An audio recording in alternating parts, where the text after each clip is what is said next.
Hi, my name is Tori. I'm from Pack 192, and I'll be interviewing Dr. King. How did you get involved in scouting? Well, as a young boy, I grew up in a very small town in New Jersey, and I was raised by my grandparents, and of course that meant that I couldn't get into trouble, so I really only had two choices of other things to do. I could either join Little League Baseball or I could become a scout, so I decided to become a Cub Scout. And that's when my world began to open and when I began to learn to do things and to go places. For example, I was a non-swimmer as a boy, but when I went to camp, I wanted to become a first-class scout, and in order to do that, I had to swim 50 yards.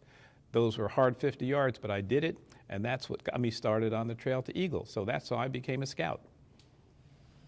Why did you stay involved in scouting? I stay involved in scouting because it has given me the opportunity to learn so many things and to meet so many wonderful people. I have friendships that I formed in scouting that have lasted a whole lifetime. I've seen what scouting can do for young boys and girls like you. It teaches you skills and teaches you cooking skills and camping skills. It helps you to develop into a person of character. And scouting really rounds a person out, so that's why I stay involved. Favorite scouting memory that kept you involved?